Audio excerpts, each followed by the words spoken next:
जननीं शारदां देवीं रामकृष्णं जगद्गुरुं पादपद्मे तयो श्रुत्वा प्रणमामि मुहुर्मुहुः। नमस्कार। आज स्वामी बिरजानंदजी, स्वामी विशुद्धानंदजी, स्वामी शंकरानंदजी एवं स्वामी माधवानंदजी स्मरणे এই সন্ধ্যাটি আয়োজিত, যাতে শ্রী শ্রী মায়ের জীবন এবং বাণী সম্পর্কে এই বিবেকানন্দ সভাকক্ষে আলোচনা হবে। প্রথমেই পূজ্যপাত মহারাজজিদের সম্পর্কে সামান্য দু চারিটি কথা। স্বামী বিরজানন্দ, পরম পূজনীয় শ্রীমৎ স্বামী বিরজানন্দজি মহারাজ রামকৃষ্ণ মঠ ও মিশনের ষষ্ঠ সংঘাধ্যক্ষ। 1873 সালের 10ই জুন শ্রী শ্রী জগন্নাথ দেবের স্নানযাত্রার দিন কলকাতায় স্বামী বিরজানন্দজি জন্মগ্রহণ করেন। পূর্বাশ্রমে তার নাম ছিল কালীকৃষ্ণ বসু। মাতা নিষাদকালী দেবী অশেষ ভক্তিমতী ছিলেন। পিতা ত্রৈলোক্যনাথ বসু ছিলেন খ্যাতনামা চিকিৎসক। নবম শ্রেণীতে পাঠরত কালীকৃষ্ণের জীবন গতিকে বিশেষভাবে প্রভাবান্বিত করেছিল প্রতিভাধর খগেন্দ্রনাথ চট্টোপাধ্যায়, পরবর্তীকালের স্বামী বিমলানন্দজি। কালীকৃষ্ণ পিতার কিছু বই পড়ে শ্রী শ্রী রামকৃষ্ণের প্রতি আকৃষ্ট হন। এই সময় পূজা, ধ্যান ও ভক্তিমূলক সঙ্গীতে তাঁর মন বিভোর হয়ে থাকত। কাকুরগাছির যোগোদ্যানে শ্রী রামচন্দ্র দত্ত এবং রিপন কলেজে শ্রী মহেন্দ্রনাথ গুপ্ত অর্থাৎ শ্রীমর সঙ্গে তাঁর প্রগাঢ় অন্তরঙ্গতা হয়। ক্রমশ তাঁর বৈরাগ্যের সংকল্প দৃঢ় হতে থাকে। 1893 খ্রিস্টাব্দে বালক কালীকৃষ্ণ শ্রী শ্রী মায়ের কাছে মন্ত্র দীক্ষা প্রার্থনা করলে মা বালক কালীকৃষ্ণের মনোবাঞ্ছা পূর্ণ করলেন। 1897 খ্রিস্টাব্দে স্বামীজি কালীকৃষ্ণকে সন্ন্যাস দীক্ষা দেন এবং তার নাম দেন স্বামী বিরজানন্দ। এরপর স্বামীজির সান্নিধ্যে জ্ঞান, ভক্তি, যোগ ও কর্মের সমন্বিত আদর্শে তাঁর শিক্ষা ও সাধন চলতে থাকে। হিমালয়ের মায়াবতী আশ্রমও তাঁরই প্রতিষ্ঠিত। শ্যামলাতাল বিবেকানন্দ আশ্রমে তপস্যা দিতে তিনি বহু বছর অতিবাহিত করেন। ইতিমধ্যে 1906 খ্রিস্টাব্দে তিনি রামকৃষ্ণ মঠ ও মিশনের অন্যতম ট্রাস্টি নির্বাচিত হন। 1934 খ্রিস্টাব্দে তিনি মঠ ও মিশনের সাধারণ সম্পাদকের কর্মভার গ্রহণ করেন এবং 1938 খ্রিস্টাব্দে মঠ ও মিশনের সহকারী অধ্যক্ষ মনোনীত হন। ওই বছরেই সংঘাধ্যক্ষ স্বামী শুদ্ধানন্দজি মহারাজের তিরোধানের পর তিনি সংঘের নেতৃত্বভার গ্রহণ করেন।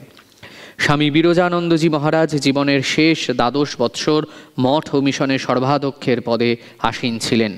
স্বামীজি প্রকল্পিত সংঘের কর্মধারার তিনি ছিলেন অন্যতম শ্রেষ্ঠ ধারক ও বাহক।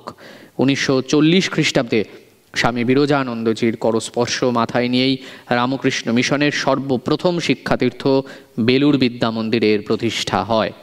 স্বামী বিরজানন্দজির বৈরাগ্যদীপ্ত জীবন প্রেরণা স্বরূপ এবং তপস্যা ও কর্মের এক অপূর্ব সমন্বয় আদর্শ।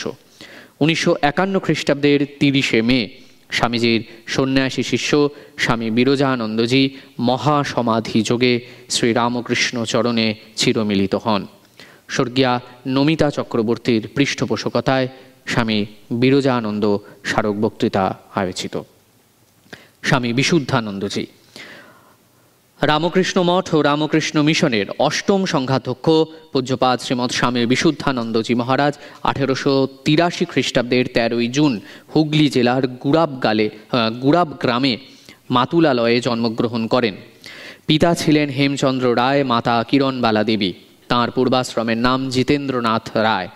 জিতেন্দ্রনাথ হাওড়া শহরের ব্যাটরা উচ্চ ইংরেজি বিদ্যালয়ে পড়ে এন্ট্রান্স পরীক্ষা দেন। তিনি সদ্য প্রতিষ্ঠিত ইম্পেরিয়াল লাইব্রেরিতে গিয়ে নিয়মিত পড়াশোনা করতেন। এই গ্রন্থাগারে 1904 খ্রিস্টাব্দে ম্যাক্সমূলার রচিত Ramakrishna his life and sayings গ্রন্থখানি অভাবনীয়ভাবে তাঁর দৃষ্টি আকর্ষণ করে। গ্রন্থটি পাঠ করে যোগতীর্থ দক্ষিণেশ্বরের সন্ধান পান এবং সেখানে যাতায়াত করতে আরম্ভ করেন। অচিরেই জয়রামবাটিতে উপস্থিত হয়ে শ্রী শ্রী মায়ের চরণকমল দর্শন করেন।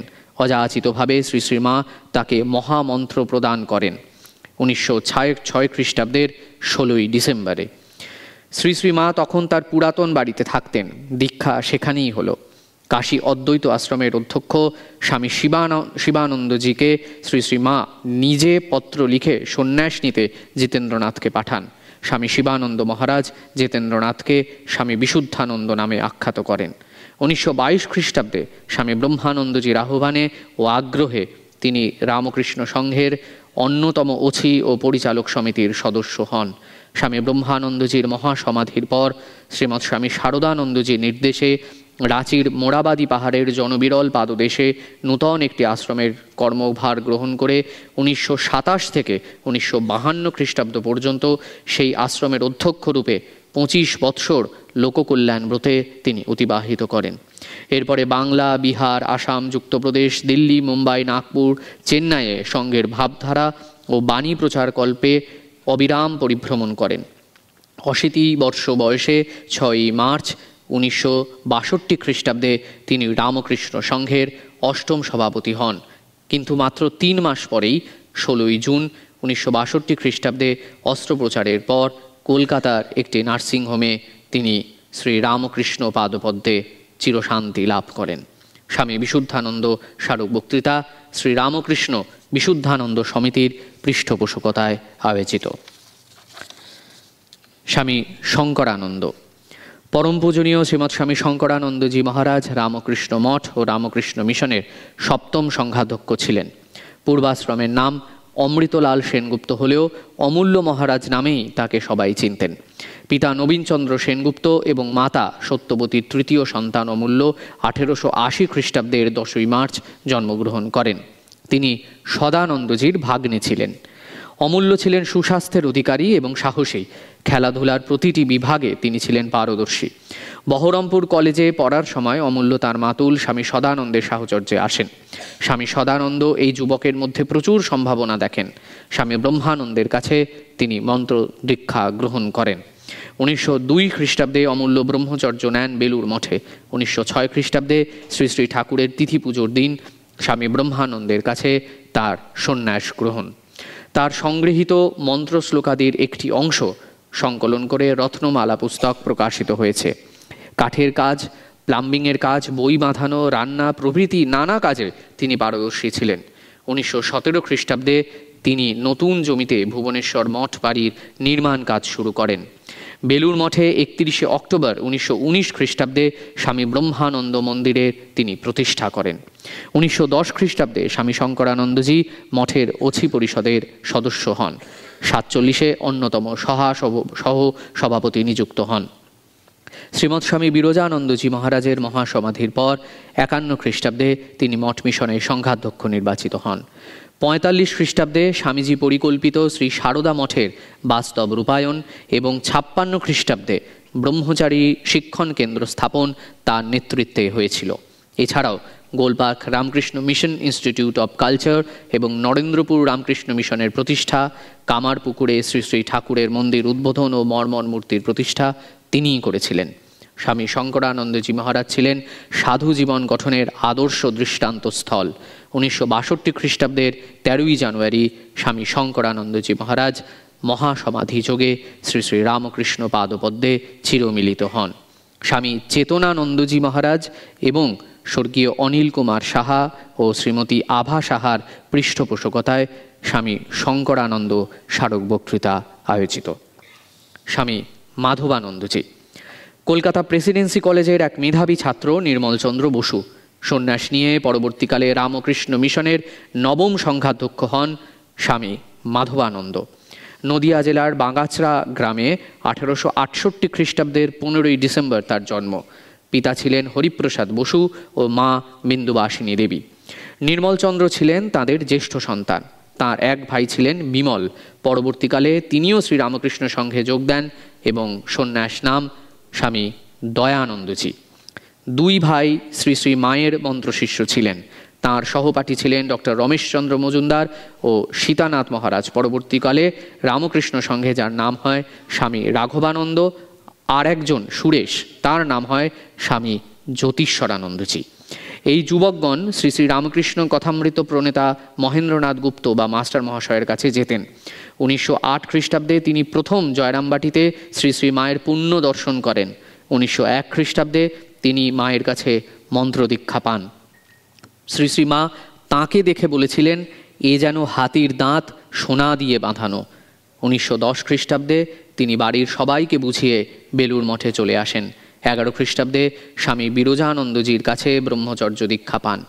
16 খ্রিস্টাব্দে স্বামী ব্রহ্মানন্দজি মহারাজ ভুবনেশ্বর মঠে তাকে সন্ন্যাস ব্রতে দীক্ষিত করেন।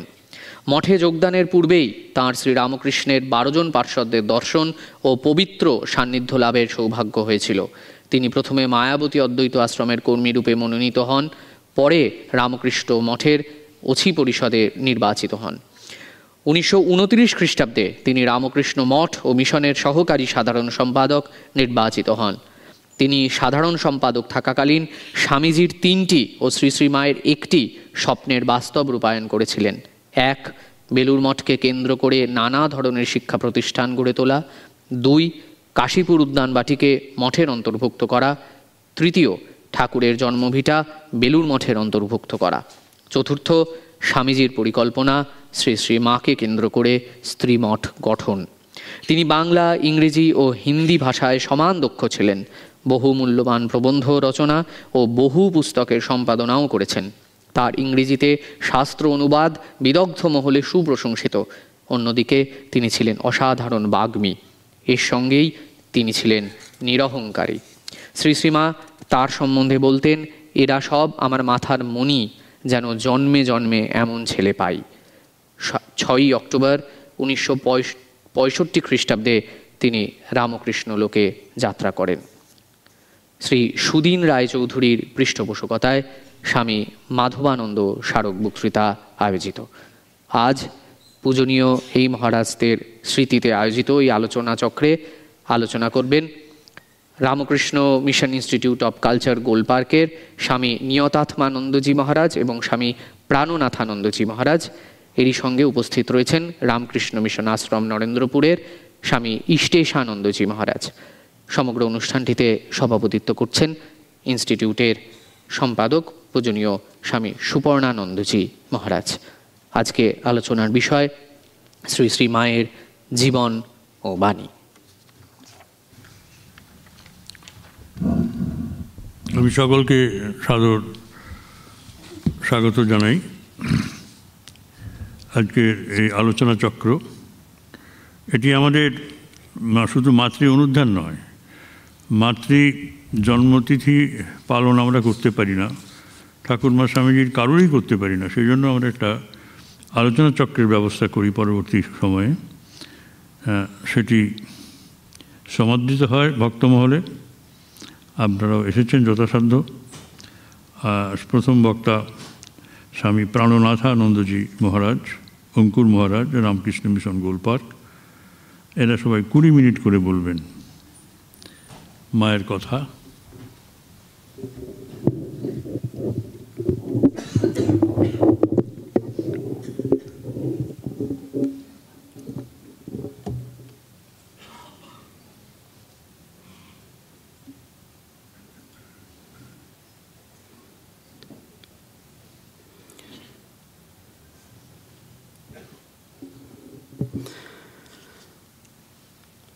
ओम पवित्रं चरितं यस्याः पवित्रं जीवनं तथा पवित्रता स्वरूपिण्यै तस्यै देव्यै नमो नमः। শ্রী শ্রী মায়ের চরণে সাষ্টাঙ্গ প্রণাম নিবেদন করি। সভার সভাপতি পূজনীয় স্বামী সুপর্ণানন্দজি মহারাজকে আমার সশ্রদ্ধ প্রণাম, স্বামী নিয়তাত্মানন্দজি মহারাজকে আমার প্রণাম এবং ভাতৃপ্রতিম ইষ্টেশানন্দজি মহারাজকে আমার নমস্কার এবং ভালোবাসা। এবং উপস্থিত শ্রীরামকৃষ্ণ এবং মায়ের ভক্তমণ্ডলীকে আমার নমস্কার জানাই। শ্রী শ্রী মায়ের জীবন আলোচনা মানে গঙ্গা স্পর্শ করা, পবিত্রতা স্বরূপিণী। যত আলোচনা করা যায় ততই পবিত্রতার একটি স্নিগ্ধ শীতল বাতাস যেন আমাদের অন্তঃস্পর্শ করে। শ্রী শ্রী মায়ের আগমন, গভীরানন্দজি মহারাজ বলছেন যে যদি মায়ের দেবীত্ব এই স্বরূপটি যদি ভুলে গিয়ে আমরা মায়ের জীবন আলোচনা করতে চাই তাহলে ভুল করব। সুতরাং আপাত দৃষ্টিতে সাধারণ হয়েও, সাধারণ মানবীর মতো আচরণ করলেও তিনি যে অসাধারণা, অসামান্যা, অনন্যা, সেটি কিন্তু প্রতি মুহূর্তে আমাদের মনে রাখতে হবে।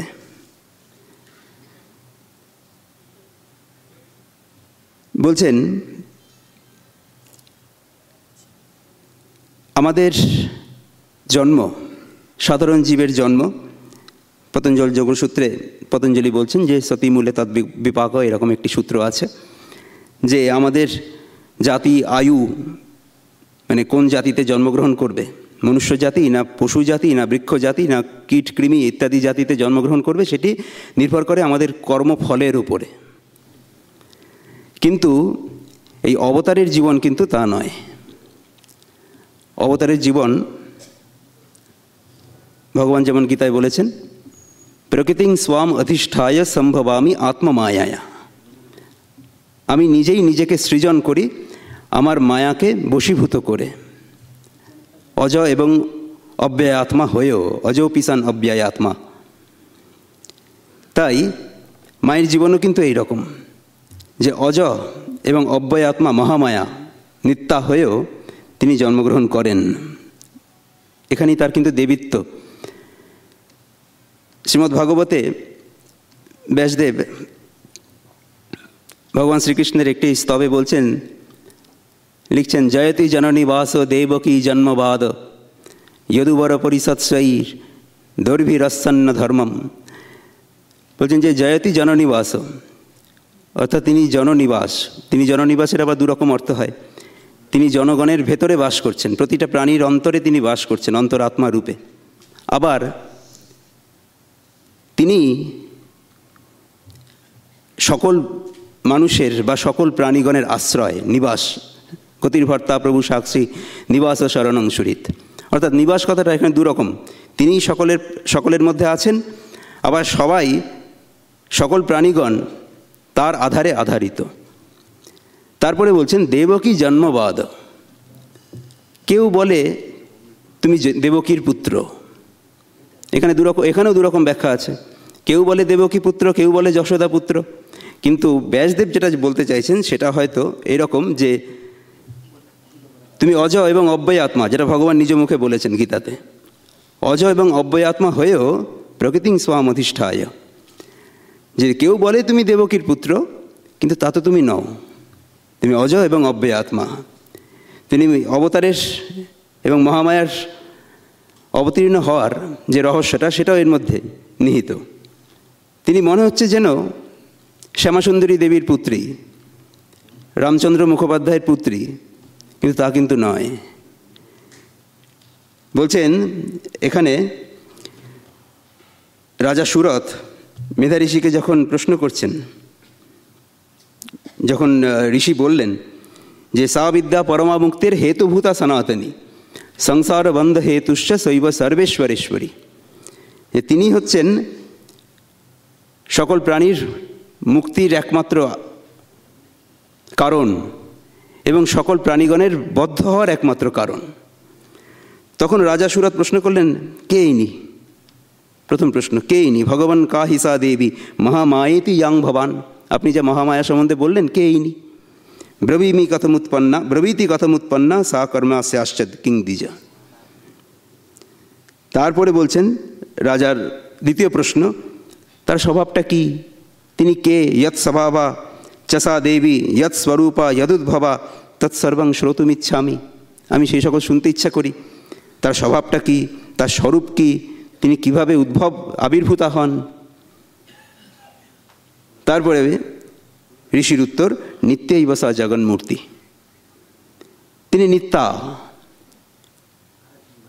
কিন্তু তথাপি তৎসমুৎপত্তির বহুধা শ্রূয়তাং মম। তিনি নিত্যা, কিন্তু তিনি নিত্যত্ব এটাকে অক্ষুণ্ণ রেখেই তিনি কিন্তু আবার আবির্ভূতাও হন। অজপিসান অব্যয় আত্মা ভূতানাম ঈশ্বর পিসান। আমি সকল ভূতগণের ঈশ্বর, আমি অজ, কিন্তু আমি আবির্ভূত হই। তাই নিত্যই বসা জগন্মূর্তি। এই জগন্মায়া, জগন্মাতা, জগদ্ধাত্রী নিত্যা হয়েও তিনি কিন্তু তথাপি তিনি কিন্তু আবার আবির্ভূত হন। কেন আবির্ভূত হন? দেবানাং কার্য সিদ্ধার্থম, তারপরে শ্লোকে বলছেন ঋষি, দেবানাং কার্য সিদ্ধার্থম আবির্ভবতি সা যদা উৎপন্নেতি তদা লোকে সা নিত্যাপ্য বিধীয়তে। দেবগণের কার্যসিদ্ধির জন্য, অর্থাৎ একই রকম গীতার সেই ভগবত বাক্য, পরিত্রাণায় সাধুনাং বিনাশায় চ দুষ্কৃতম, এটা হচ্ছে দেবানাং কার্য সিদ্ধার্থম। কিন্তু তৃতীয় যে কারণটা, সেটাই কিন্তু মূল কারণ। কারণ দেখা যায় যে এরকম আছে, নানা রকম টিকা ভাষ্য, ভগবদ্গীতার টিকা ভাষ্য এরকম আছেন যে তারা বলছেন যে এই যে পরিত্রাণায় সাধুনাং এবং বিনাশায় চতুষ্কৃতম, এটা কিন্তু কাউকে একটুখানি ক্ষমতা দিলেই, কোনো মানুষের দ্বারাই এটা সম্ভব। তার জন্য তার আগমনের খুব একটা দরকার পড়ে না। একজন মানুষকে একটু পাওয়ারফুল করে দিলেন, এই কাজ দুটো সম্ভব হয়ে যায়। কিন্তু ধর্ম সংস্থাপন, এটার জন্য কিন্তু তাকে আসতেই হবে। অনুগ্রহায় ভূতানাং মানুষিং তনুমাশ্রিত, শ্রীমদ্ ভাগবতে ভগবান বলছেন অনুগ্রহায় ভূতানাং, আমি সকল প্রাণীগণের অনুগ্রহের জন্য, অর্থাৎ সেই তাদের মধ্যে ধর্মভাব জাগরণের জন্য আমি নরদেহ ধারণ করি। তাই জন্যই কিন্তু মহামায়ার আগমন। মা যেখানে বলছেন যে আদর্শ হিসাবে যা করতে হয় তার থেকে ঢের বাড়া করেছি, এটার জন্যই কিন্তু তার আগমন, একটা আদর্শ দেখাবার জন্য। স্বামীজি বলেছেন, মহাপুরুষ মহারাজ পরে বলেছেন, নারী জাতির আদর্শ হলেন শ্রী শ্রী মা। এই আদর্শ স্থানীয় হওয়ার জন্যই কিন্তু তাকে আসতে হয়েছে। এই যুগে ওই রকম সেই চক্র বা অস্ত্র নিয়ে বধ করতে হচ্ছে না, দুষ্টের দমন করতে হচ্ছে না। দুষ্টের দমনও দেখা যায় মায়ের জীবনে। পাগল হরিশের কথা দেখতে পাই। স্বামীজি বলেছেন বগলার অবতার। ঠাকুর শ্রীরামকৃষ্ণ বলেছেন ও যদি একবার ফোঁস করে হৃদয়কে, বলছেন ত্রিভুবনে তোর স্থান হবে না। সেখানে ভয় দেখিয়েছেন। একদিন বলছেন যে ঠাকুরের শরীর যাবার পরেই কামারপুকুরের জমি জমা নিয়ে কিছু ঝগড়াঝাটি লেগেছে তাদের ভাইপো ভাইজিদের মধ্যে। তখন বলছে যে গোলাপ মা কি যোগিন মা এসে খবর দিলেন যে দেখো লক্ষ্মী দিদি এরা সব এরকম বলছে, লক্ষ্মী টক্ষ্মী এরা সব এরকম বলছে, আগুন জ্বালিয়ে দেবে বলছে। তখন মা অট্টহাসি হাসলেন, তবে তো বেশ হয়, তবে তো বেশ হয়, সব শ্মশান হয়ে যাবে। ঠাকুর যা চাইতেন, ঠাকুর যা ভালোবাসতেন, সব শ্মশান হয়ে যাবে। সে হাসি আর থাকছে না, ধরা যাচ্ছে না, ধরে রাখা যাচ্ছে না। তখন যোগিনমা বলছেন যে সম্বর, এই হাসি বন্ধ করো। সেই গানে একটি আছে চণ্ডিকানন্দজির গানে, প্রলয় বহ্নি লুকালে কেমনে করুণা কমল লোচনে, করুণা কোমল লোচনে ভীম অট্টহাস কেমনে লুকাও হাসি সুধা মাখা নয়নে। যেই বললেন যে সংবরে প্রার্থনা করলেন, সঙ্গে সঙ্গে আবার কোথায় কি হয়েছে বলে আবার সব ঠান্ডা করে দিলেন পরিবেশটা। সেই প্রলয় বহ্নি তার মধ্যে ছিল, কিন্তু করুণা কোমল দিয়ে, নয়ন দিয়ে তিনি সব ঢেকে রাখতেন। সেই এক প্রাচীন সাধুর, প্রাচীন সন্ন্যাসীর ব্যাখ্যায় পাই যে মায়ার যেমন আবরণ ও বিক্ষেপ শক্তি আছে, আমরা বেদান্তে বলি মায়ার আবরণ ও বিক্ষেপ শক্তি, তেমনি মহামায়াও নিজেকে আবৃত করে রেখেছেন ঘোমটার আড়ালে। রূপ ঢেকে তুমি কে গো অপরূপা অবগুণ্ঠনে ঢাকা, আবৃত করে রেখেছেন নিজেকে। এবং বিক্ষেপ কি, যেটা যা সেটা সেরকম তার স্বরূপটাকে না চেনানো, অন্যভাবে দেখানো। এই জগৎটা যেরকম আমরা সেরকম দেখতে পাচ্ছি না, এটা হচ্ছে বিক্ষেপ। তাই মহামায়া প্রথমে ঘোমটার আড়ালে নিজেকে আবৃত করে রাখলেন, তারপরে সাধারণ মানুষের মতো, সাধারণ রমণীর মতো বিচরণ করলেন, কাজকর্ম করছেন, কেউ চিনতে পারছেন না, ভুল করছে। সেই বিখ্যাত সেই সম্ভবত কাশীর বা পুরীর ঘটনা, যেখানে মা বসে আছেন, গোলাপ মা, যোগিন মা সব বসে আছেন, দুজন স্ত্রী ভক্ত দেখা করতে এসেছে দোতলার ঘরে। তখন বলছেন যে মাকে, তখন গোলাপ মাকে একটুখানি ওই রকম মনে করে, দশাশই চেহারা আছে, তাকে মনে করে, তাকে মা মনে করে প্রণাম করতে গেছেন। তখন গোলাপ মা বলছেন, না না, ওই উনি মা। মা ঠাকুরনকে দেখিয়ে বলছেন উনি মা। তখন মাও এই মানে এই রহস্যটা, এই হাস্য রসের যে একটা পরিবেশ সৃষ্টি হয়েছে সেটাও নিতে ছাড়লেন না। মা বললেন, না না, উনি মা। গোলাপ মাকে দেখিয়ে বলছেন। তখন যোগিন মা আবার বলছেন, গোলাপ মা আবার বলছেন, না না, উনি মা। আবার সেই ভক্ত গোলাপ মার দিকে এগিয়ে আসছেন। তখন গোলাপ মা এক ধমক দিয়ে বললেন, বুঝতে পারছো না দেবীর চোখ না মানবীর চোখ? ওই চোখ দুটো দেখে বুঝতে পারছো না? তো এইরকম, তাই মায়ের চোখ দুটো দেখে কিন্তু বোঝা যেত দেবী না মানবী। তো এইরকম যেটা বলছিলাম যে আদর্শ হিসাবে যা করতে হয় তার থেকে ঢের বাড়া করেছি। এমন আদর্শ স্থাপন করে গেলেন প্রতি মুহূর্তে। শ্রীরামকৃষ্ণের যে ত্যাগের আদর্শ তিনি নিজের জীবন দিয়ে দেখিয়ে গেছেন, তার গৃহী এবং সন্ন্যাসী সব সন্তানদের মধ্যে দিয়ে সেই ত্যাগের ভাব স্থাপন করে গেছেন। কি দেখাতে এলেন? যেটা শ্রীরামকৃষ্ণ নিজে বলেছেন, ইষ্টপথ, যে এই ভোগবাদের জগতে, এই স্বার্থপূর্ণ জগতেও একটি ত্যাগের জীবন যাপন করা যেতে পারে। একদম চরম ত্যাগের জীবন, যে ধাতু স্পর্শ করলে হাত বেঁকে যাচ্ছে, এরকম যাপন করা যেতে পারে। কিন্তু আদর্শটা কি হবে? সংসারে বাঁচতে গেলে সেই আদর্শটা কি হবে? সবার তো আর হাত বেঁকে গেলে চলবে না, জগৎটা তো রাখতে হবে। তাই মাকে রেখে গেলেন। মা কী করলেন? ত্যাগ করলেন না।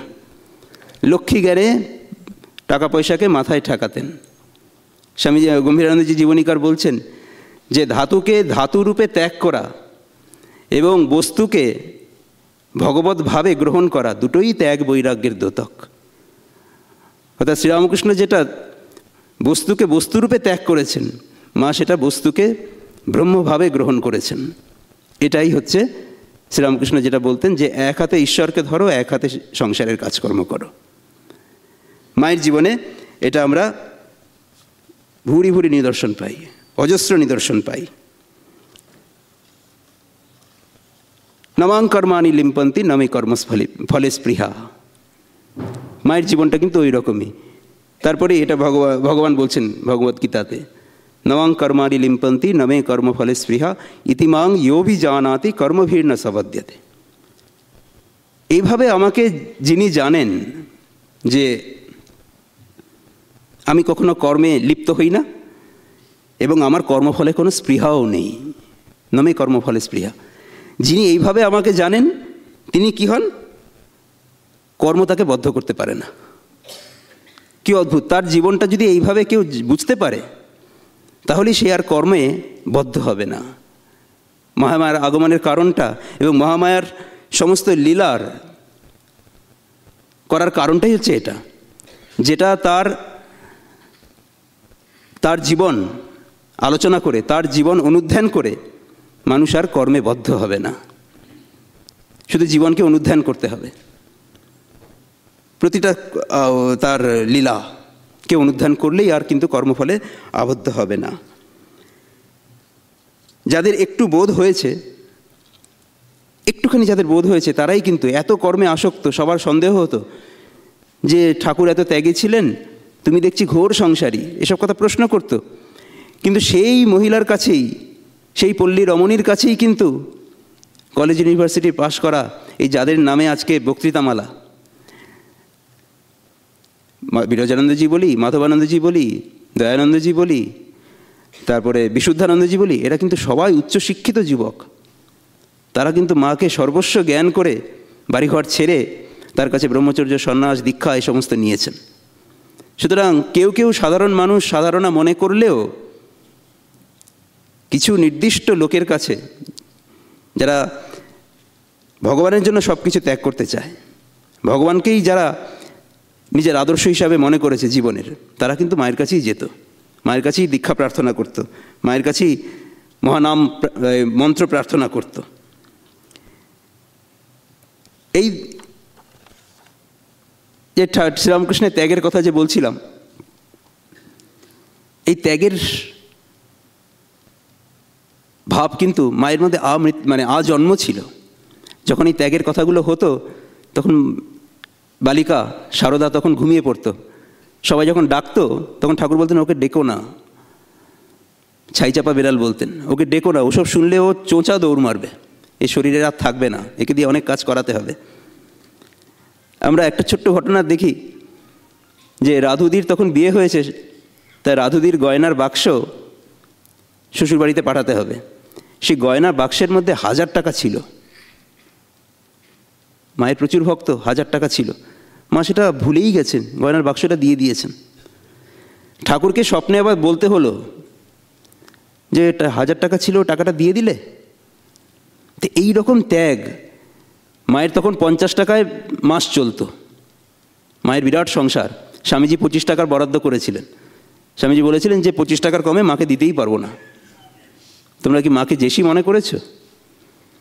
গাইডিং ফোর্স রামকৃষ্ণ সংঘের, তাকে 25 টাকা দিতে পারবো না, আর নানা রকম করে 50 টাকায় মোটামুটি চলতো। তা সেইখানে 1000 টাকার হিসাব করে দেখা যায় যে 20 মাসের মাইনা।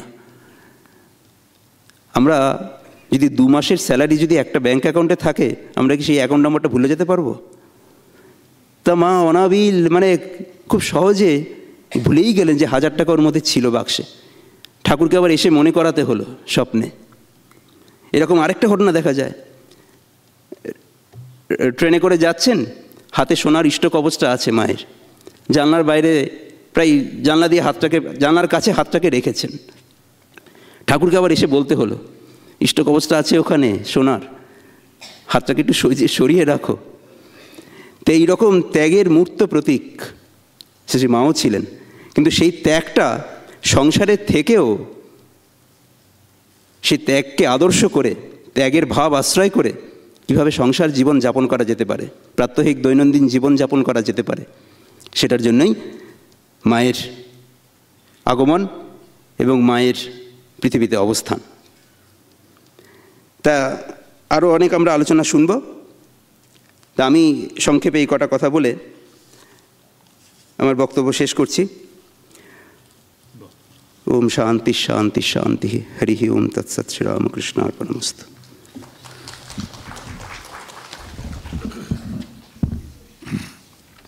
আমরা মায়ের সম্বন্ধে নতুন কথা আর কি শুনবো? আমরা সেই পুরাতন কথাকেই নতুনভাবে ব্যাখ্যা করার অবকাশ পাই। আপনারাও সেইভাবে শুনবেন। একটি সুন্দর কথা আমরা শুনলাম, শাস্ত্রীয় ব্যাখ্যা তার স্বরূপের। আর দ্বিতীয়ত, এই যে ঠাকুরের সব সন্তানরা পরবর্তী যুগে আসছেন, তারা উচ্চশিক্ষিত, কিন্তু মা তার নিজের গুণে, নিজের পরিচয়ে, শক্তিরূপিণী মা নিজের পরিচয়ে মহামায়া রূপে অবস্থান করছেন, এ বোধ এদের ভেতরে জাগ্রত ছিল। সব সময় এরা বুঝতেন, এবং তারা উচ্চশিক্ষিত হলে পরেও মায়ের মহিমা বুঝতেন। এবং তাদের সেই বোঝা, স্বামীজির সেই বুঝে নেওয়া, মাকে বুঝে নেওয়া, মা ঠাকুরের সে মাকে বুঝে নিয়ে নানা কথা বলা, এইগুলোই আমাদের কাছে নানাভাবে পৌঁছেছে, এসেছে, এবং আমরাও সেগুলি নাড়াচাড়া করি। এবং আমাদের নিজেদের কোনো যোগ্যতা না থাকলেও আমরা তাদের বাক্যকে মর্যাদা দিয়ে মাতৃ মহিমা অনুভব করি।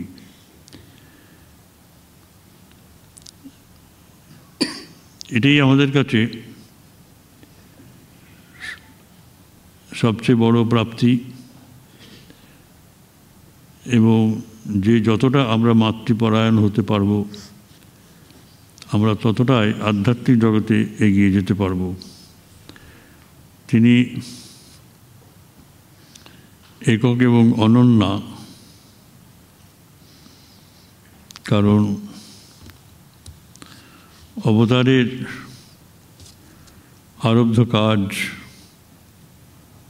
তিনি সম্পন্ন করছেন। তিনি একজন নারী হয়েও এই প্রথম তাকে সেই কাজে আমরা আত্মনিয়োজিত দেখতে পাচ্ছি, এটি কম কথা নয়। এটি মায়ের সবচেয়ে বড় বৈশিষ্ট্য। আমি এখন শ্রীমৎ স্বামী নিয়তাত্মানন্দজি মহারাজ, সঞ্জয় মহারাজ, তাকে অনুরোধ করব মাতৃ অনুধ্যান করার জন্য।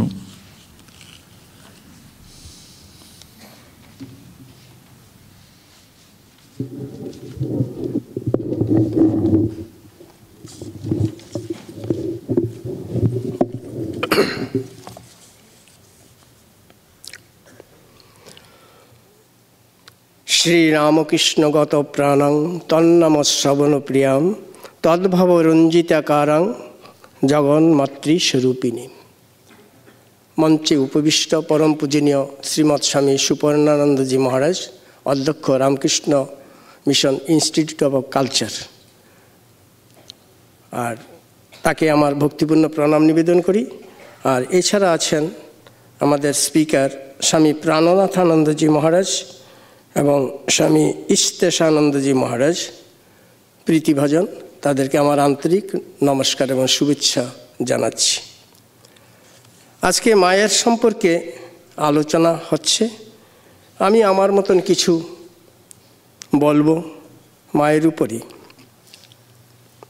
আর ডায়াসে বিবেকানন্দ হলে যেসব সমবেত ভক্তবৃন্দ আছেন, তাদেরকে আমার অতিথিবৃন্দ আছেন, তাদের সকলকে আমার আন্তরিক নমস্কার নিবেদন করছি। মায়ের সম্বন্ধে যদি আমরা মহিমা নিয়ে আমরা এখানে আলোচনা করতে যাচ্ছি, সে মায়ের মহিমা যদি কেউ ঠিক ঠিক বুঝে থাকেন, তিনি শ্রী রামকৃষ্ণদেব। কারণ মাকে যারা দেখেছেন বা মা যাদের সংস্পর্শে এসেছেন, তাদের মধ্যে মায়ের সমপর্যায়ের মানুষ একমাত্র তিনি শ্রী রামকৃষ্ণদেব।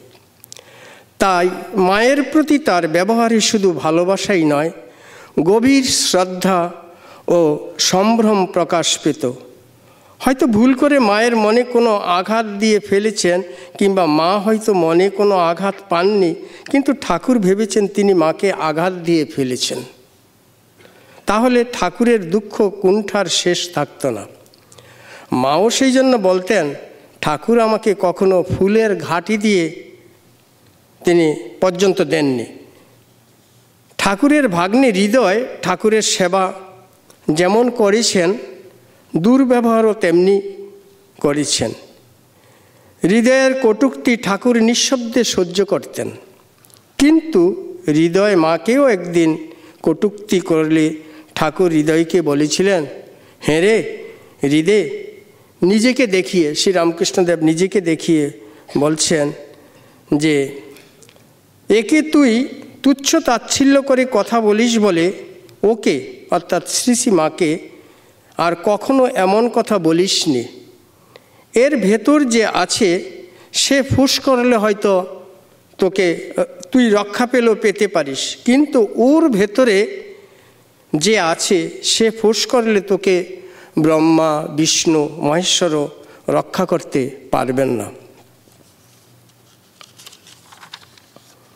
বর্তমান মানব সমাজে পারিবারিক জীবনে ভীষণ অশান্তি জীবনকে দুঃসহ করে তুলেছে। পারিবারিক জীবনের সুখ শান্তি বিশেষভাবে নির্ভর করে মাতৃজাতির উপর। বর্তমান জগতে মাতৃজাতিকে সেবার আদর্শ শিক্ষা দেওয়ার জন্য, গৃহস্থ জীবনে সুখ শান্তি প্রতিষ্ঠার জন্য শ্রী শ্রী মাতা ঠাকুরানীর আদর্শ জীবনের অভিব্যক্তি ভারতে তথা বিদেশে তার মহতী জীবনের প্রভাব সুস্পষ্ট পরিলক্ষিত। পবিত্রতম, মধুরতম, সুন্দরতম শব্দ মা, অভয়প্রদ, আশাপ্রদ, শান্তিপ্রদ রূপ মাতৃমুক্তি। অর্থাৎ যেখানে আনন্দধাম সেখানেই মায়ের নাম। বর্তমান পৃথিবীর অশান্ত মানব হৃদয়ে শান্তিবাড়ি সিঞ্চন করতে ভগবৎ করুণা মাতৃরূপে আবির্ভূতা। দেখাও যাচ্ছে জাতি, ধর্ম, সম্প্রদায়ের ভেদ, বিষমবাদ ভুলে পৃথিবীর সকল দেশের নরনারী মাতৃদর্শনে ছুটে আসছে। মাতৃচরণে লুটিয়ে পড়ছে মামা শব্দ, আকাশ বাতাস প্রতিধ্বনিত করে তুলছে। আর জগৎজননী মায়ের এই সেই কথাগুলি আমাদের কানে অনুরণিত হচ্ছে, ওরাও আমার ছেলে, আমি 17 মা, অ17 মা। আমার শরৎ স্বামী সারদানন্দ যেমন ছেলে, এই আমজাদও গরিব মুসলমান মজুর তেমনি ছেলে। সন্ন্যাসী গৃহী সকল সন্তানের উপরই ছিল মায়ের সমান স্নেহ ভালোবাসা। গৃহস্থ সন্তানেরাও যখন মায়ের কাছে এসেছেন, কখনো তাদের মনে হয়নি যে তাদের প্রতি মায়ের কোনো প্রকার বৈষম্যমূলক আচরণ হচ্ছে বা স্নেহ মমতার কিছু কমতি হচ্ছে। মায়ের সহানুভূতি ও সমবেদনা তাদের সুখ দুঃখের সংসার যাত্রায় অন্তরের দুঃখ বেদনা লাঘব করত ও আনন্দ উৎসাহ বৃদ্ধি করত। মা অনেকেরই বাড়িঘর, পরিবার পরিজন, চাকরি রোজগার, সাংসারিক অবস্থার খোঁজ নিতেন। তারা কোনো সমস্যার কথা নিবেদন করলে মা তা মনোযোগ দিয়ে শুনে সঠিক কর্তব্য নির্দেশ করতেন ও উপদেশ দিতেন। কি আশ্চর্য তীক্ষ্ণ দৃষ্টি ছিল মায়ের, ভেবে অবাক হতে হয়। জয়রামবাটিতে বিভিন্ন স্থানের ভক্ত সমাগত হলে মা রাধুনী মাসিকে ঠিক বলে দিতেন কে কি খাবে, কতটা খাবে, এমনকি রুটির সংখ্যা পর্যন্ত। তাই মায়ের বাড়িতে মায়ের কাছে খেয়ে ছেলে মেয়েদের এত তৃপ্তি। ঠাকুরের কথায় মা ঠিক জানে কোন ছেলের পেটে কী সয়। জয়রামবাটিতে দেখা যেত সব পুরুষ ভক্তকে খাইয়ে পরে স্ত্রী ভক্তদের নিয়ে মা নিশ্চিন্তে আহার করতে বসতেন। দৈবাৎ কোনো কাজের জন্য কোনো ছেলে বাইরে গেলে সে না ফেরা পর্যন্ত যত বেলাই হোক মা অপেক্ষা করতেন।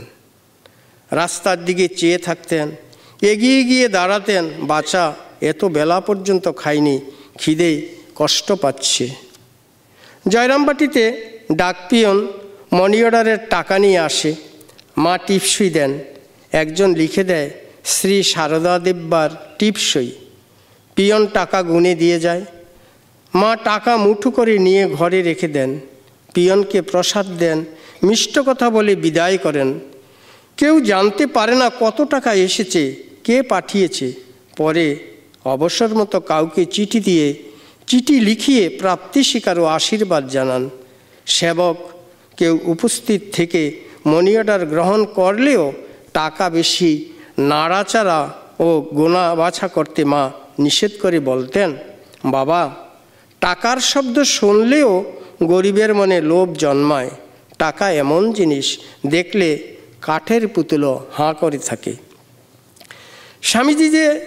স্বামীজি যে রামকৃষ্ণ মিশন প্রতিষ্ঠা করে সাধুদের জনসেবার কাজে লাগিয়েছেন, এটা ঠাকুরের ভাবানুগ কিনা এ সংশয় প্রথম দিকে অনেকেরই মনে উঠেছে।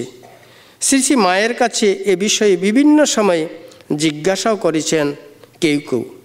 মা কখনো বলেছেন এ সবই ঠাকুরের কাজ।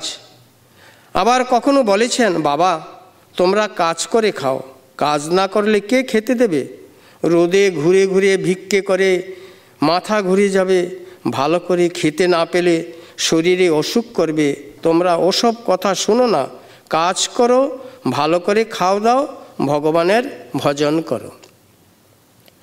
শ্রী রামকৃষ্ণদেবের দেহাবসানের পর একে একে তার ত্যাগী সন্তানরা নানা জায়গায় ছড়িয়ে পড়েছিল।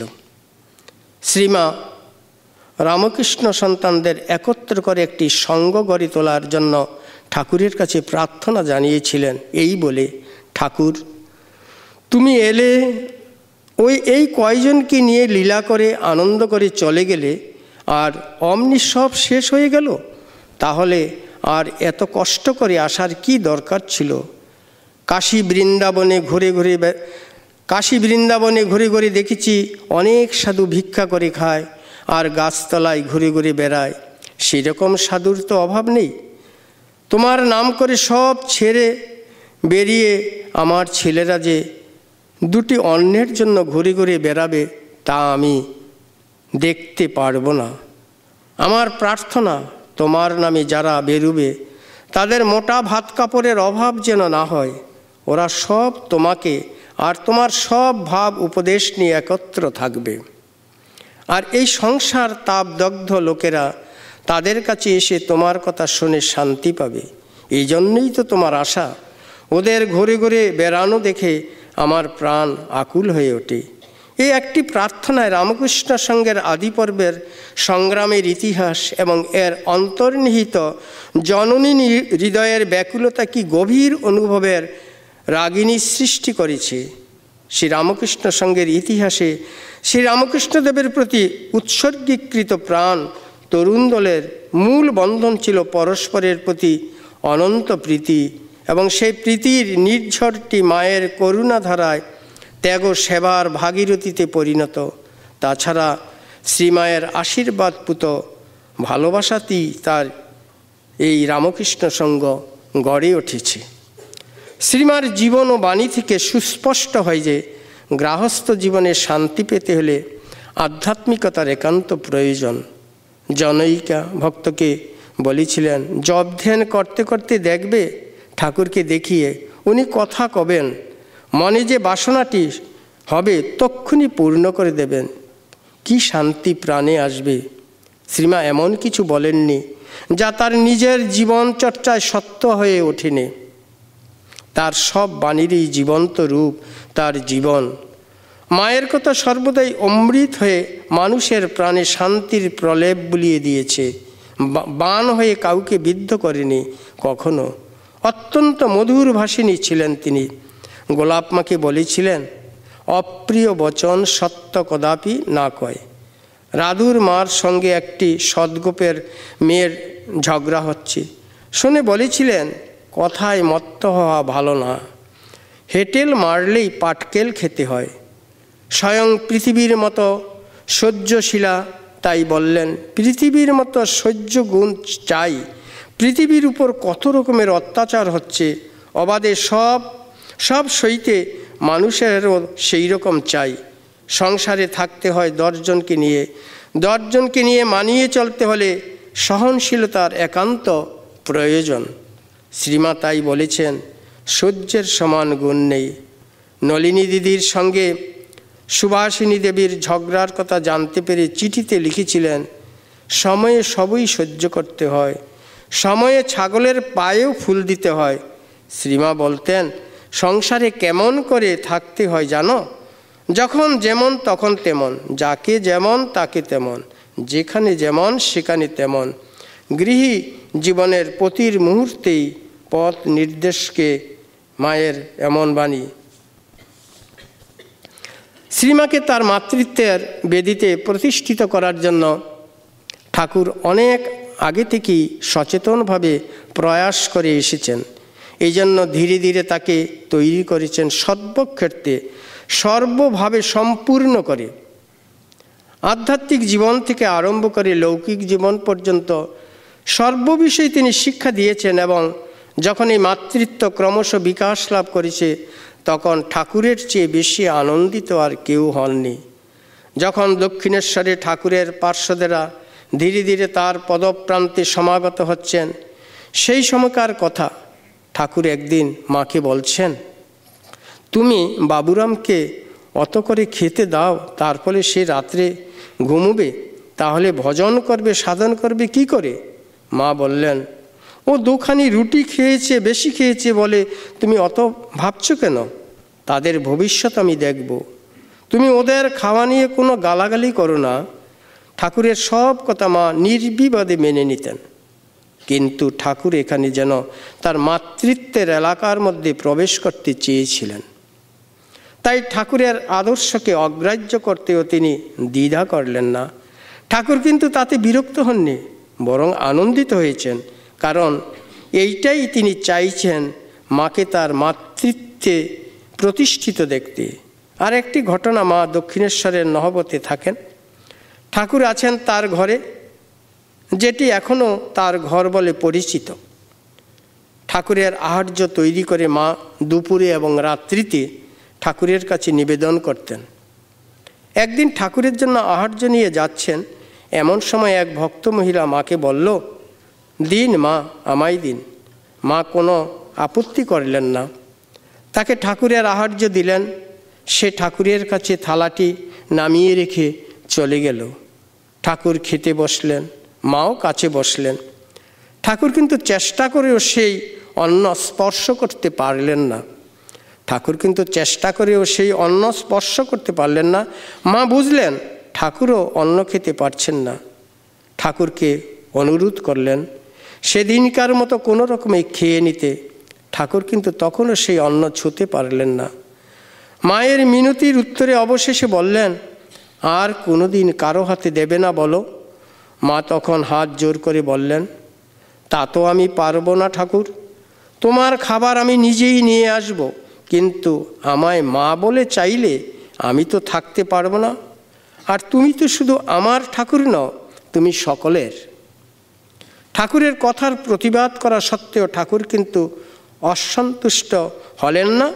বুঝলেন মায়ের ভেতরে যে মাতৃত্বের বিকাশ ঘটেছে তার প্রভাব এখানে তার শ্রীরামকৃষ্ণের কথাকে পর্যন্ত উপেক্ষা করতে বাধ্য করেছে। এটি ঠাকুর চাইতেন তাকে তার মাতৃত্বের বেদিতে প্রতিষ্ঠিত দেখতে, কারণ মায়ের সেই মাতৃরূপের মাধ্যমেই জগতের মানুষের প্রতি ঠাকুরের ভালোবাসা প্রবাহিত হইবে। নিবেদিতা বলছেন, জগতের প্রতি শ্রীরামকৃষ্ণদেবের যে ভালোবাসা ছিল সেই ভালোবাসা একটি পাত্রে ভরে তিনি যেন স্মারক হিসাবে পৃথিবীতে তার যত সন্তান আছে তাদের জন্য রেখে গেছেন। মা সেই পাত্র শ্রীরামকৃষ্ণদেবের বিশ্বপ্রেম ধারণের অমৃত ভাণ্ডার। শ্রীমায়ের মাতৃভাব শ্রীরামকৃষ্ণদেবের ভাব প্রচারেরই একটা মাধ্যম হয়ে দেখা দিয়েছে। বলা যেতে পারে সবচেয়ে কার্যকর মাধ্যম। সন্তান মায়ের মাহাত্ম্য বোঝে না, কিন্তু তা বলে মাকে কম আস্বাদন করে না। অবোধ শিশু তা তার নির্বোধ মন দিয়ে আস্বাদন করে, তার অন্তর দিয়ে প্রাণ দিয়ে আস্বাদন করে। মাকে সে বোঝাতে পারে না, ভাষা দিয়ে ব্যাখ্যা করতে পারে না, তার মাধুর্য অপরের কাছে প্রকাশ করতে পারে না, কিন্তু নিজে পরিপূর্ণরূপে আস্বাদন করে। তার ওই ছোট্ট হৃদয়টি সেই আস্বাদনে পূর্ণ হয়ে যায়। আর মা সেই অবসরে যদি তিনি চান অতি সহজে সন্তানকে তার যা শেখানোর শিখিয়ে দিতে পারেন। শ্রী শ্রী মা জগজ্জননী রূপে এই অতি মধুর কার্যকর পথটি অবলম্বন করেছিলেন। তার গুরুভাব মাতৃত্বের আবরণে মণ্ডিত। তিনি প্রথমে স্নেহ দিয়ে ভালোবাসা দিয়ে সন্তানের হৃদয়টি জয় করে নিতেন, তারপর অতি সহজে তার মধ্যে ঠাকুরের ভাব সম্পদ ঢেলে দিতেন। আজও আমরা যখন মায়ের জীবনী পড়ি, তার কথা ভাবি, তখন তার মাতৃরূপটাই প্রথমে আমাদেরকে অভিভূত করে। এরপর আমরা যখন তার উপদেশের দিকে তাকাই, তখন প্রায় বিনা প্রতিরোধে সেগুলি মেনে নেই, কারণ ইতিপূর্বেই মা তার স্নেহ দিয়ে আমাদের মন জয় করে ফেলেছেন। আমরাও মাকে ভালোবাসতে শুরু করেছি, আর যাকে ভালোবাসা যায় তার কথা মেনে নিতে আমরা সাধারণত দ্বিধা করি না। মায়ের মাতৃত্বের বৈশিষ্ট্য এই যে তা কোনো গণ্ডির ভিতরে সীমিত নয়। তার আশেপাশে যারা মাকে মা বলে ডাকতেন তাদের যেমন তিনি মা, তেমনি দূরে যারা ভিন্ন দেশের অধিবাসী তার সঙ্গে সাক্ষাৎভাবে আলাপ করতে পারে না, তাদেরও তিনি সমানভাবে সন্তানরূপে দেখতেন। তখন স্বদেশী যোগ, সেই সময় তার কাছে কয়েকজন ছিলেন যারা অত্যন্ত স্বদেশ ভাবাপন্ন। মায়ের আত্মীয় মেয়েদের জন্য তাদেরই একজন কাপড় কিনতে কিনেছেন তখনকার দিনের তাঁতে বোনা কাপড়, কিন্তু মেয়েরা চায় মিলের কাপড়। সেই সন্তান বললেন, ওসব তো বিলিতি হবে, ও আবার কি আনবো? মা বললেন, বাবা তারাও তো আমার ছেলে, আমার সকলকে নিয়ে ঘর করতে হয়, আমার কি একরোকা হলে চলে? আমাদের দৃষ্টিতে যারা বিদেশি বা যাদের উপর আমাদের একটা দেশ ভাব আছে, তাদের প্রতিও মায়ের মাতৃত্ব সমানভাবে প্রসারিত। তার দৃষ্টিতে স্বামী শারদানন্দ যেমন তার সন্তান, দস্যু আমজাদও তার তেমনি সন্তান, যিনি মায়ের একনিষ্ঠ সেবক, যার সম্বন্ধে মা বলেছিলেন যে একমাত্র শরৎই আমার ভার বইতে পারে। ভিন্ন দেশের লোকেরা যারা মায়ের সান্নিধ্যে আসত, অনেকে তার ভাষা জানত না, তার সাথে সাক্ষাৎভাবে কোনো ভাষায় আদান প্রদান হতো না, কিন্তু মায়ের সান্নিধ্যে, মায়ের স্নেহ দৃষ্টিতে তাদের মন ভরে যেত। তারা সেই মাতৃত্বের আস্বাদ পেত।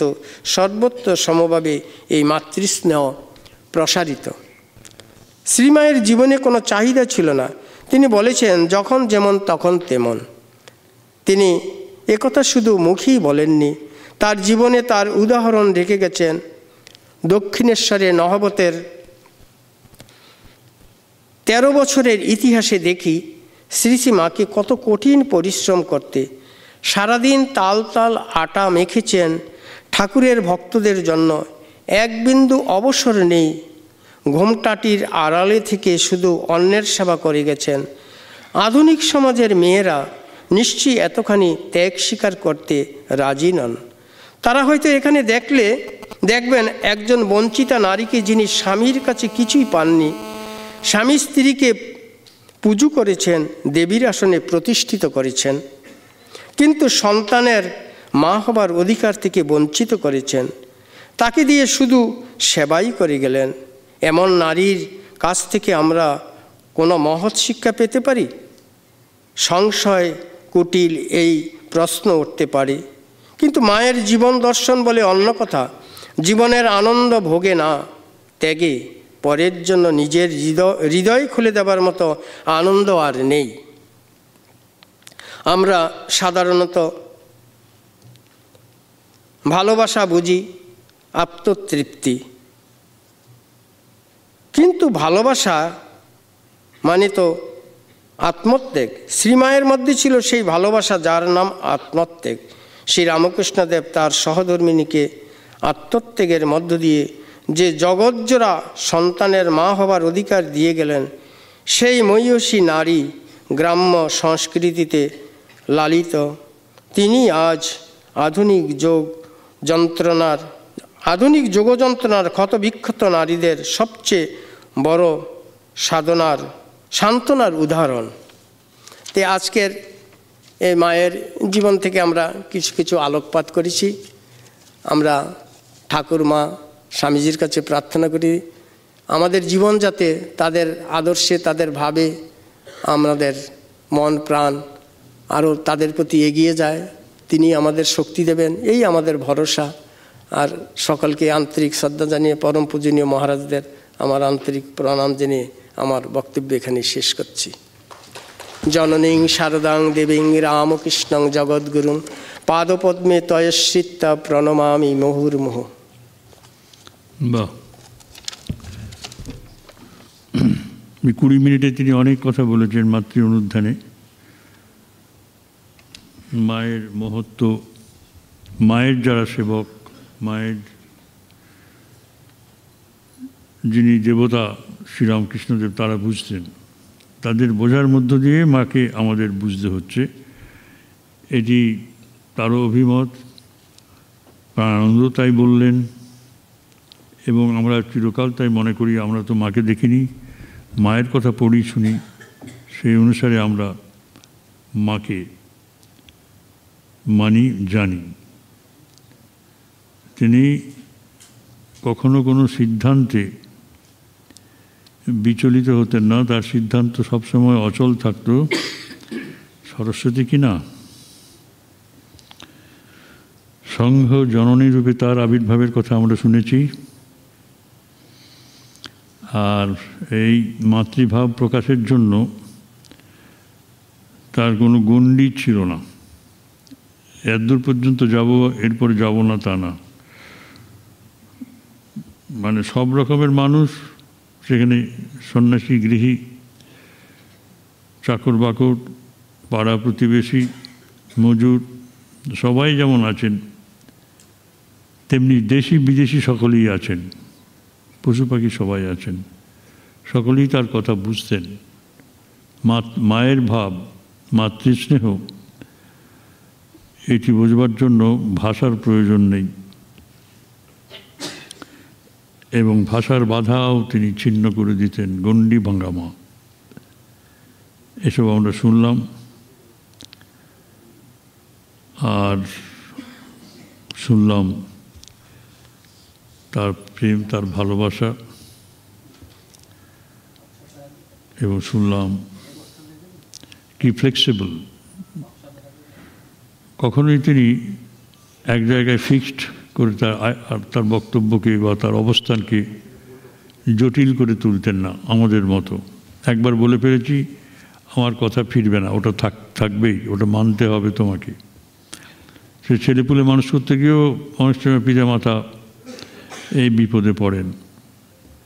ছেলেও তার স্ট্যান্ড থেকে সরবে না, বাবা মা তারাও তাদের স্ট্যান্ড থেকে, অবস্থান থেকে এক চুল সরবেন না। মা বলছেন, কি অদ্ভুত কথা, যখন যেমন তখন তেমন। এটা ঠাকুর বলেছিলেন, মা সেটা কোট করছেন যে ঠাকুর একবার বলেছিলেন। এবং মায়ের মাধ্যমে ঠাকুরের এই ভাবটি আমাদের কাছে এসে পৌঁছেছে। যখন যেমন তখন তেমন, যাকে যেমন তখন তাকে তেমন, যেখানে যেমন সেখানে তেমন। ওটা দেশ কাল এবং পাত্রভেদে আমাদের বিচার ব্যবস্থা চলবে। দেশ কাল এবং পাত্র,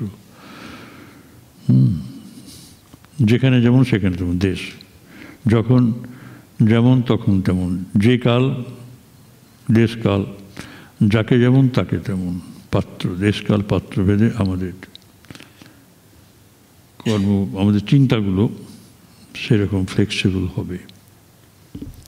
আমরা নিয়ত আত্মানন্দজিকে শ্রদ্ধা জানাই। এবার রামকৃষ্ণ মিশন আশ্রম বিদ্যালয় নরেন্দ্রপুরের প্রধান শিক্ষক মহারাজ সন্দীপন মহারাজ, স্বামী ইষ্টেশানন্দ, তিনি বলবেন, মাতৃ অনুধ্যান করবেন।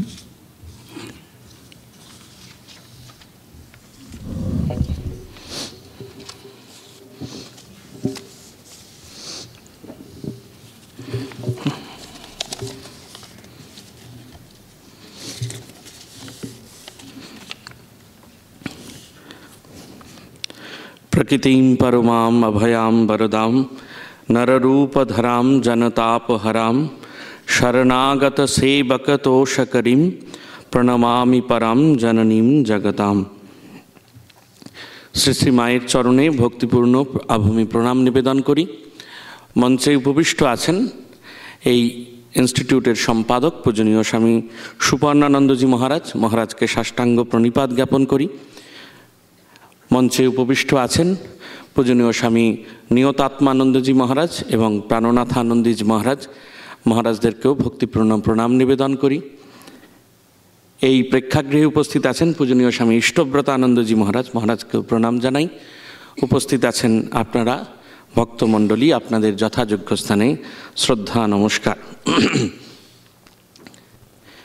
আমরা এতক্ষণ দুটি মনোজ্ঞ বক্তৃতা শুনলাম মায়ের জীবন ও বাণী সম্পর্কে। আমরা একটু চেষ্টা করব মায়ের আরেকটুখানি জীবনের কটি কথা বলার।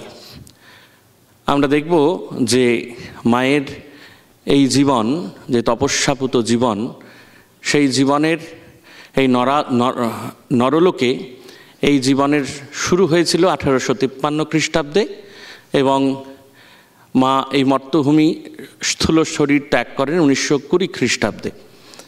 এবং এই জীবনের প্রায় অনেকটা সময় মা স্থূলদেহে নরলীলা করেছেন, যে সময় ভগবান শ্রীরামকৃষ্ণদেব তার শরীরে নেই, সেই স্থূল শরীরে নেই। 1886 খ্রিস্টাব্দের অগাস্ট মাসে ভগবান শ্রীরামকৃষ্ণদেবের এই স্থূল শরীর ত্যাগ হয় এবং তারপর 34টি বছর মা এই মর্তলীলা করেছেন।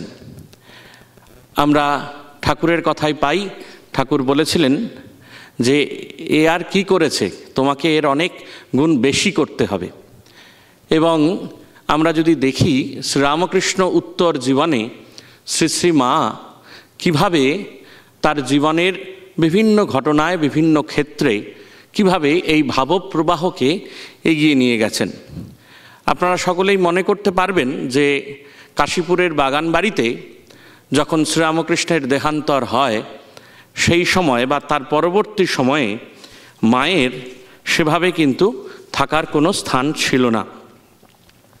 তার স্থানের জন্য, মাথা গোজার ঠাঁই খোঁজার জন্য প্রত্যেকেই ভীষণভাবে আন্তরিকভাবে সচেষ্ট ছিলেন বটে, কিন্তু নির্দিষ্ট বাসস্থানের অভাবে তিনি বহুবার কলকাতায় এসে এখানে সেখানে, মূলত বলরাম বসুর বাড়িতে অথবা মাস্টারমশায়ের বাড়িতে অবস্থান করেছিলেন।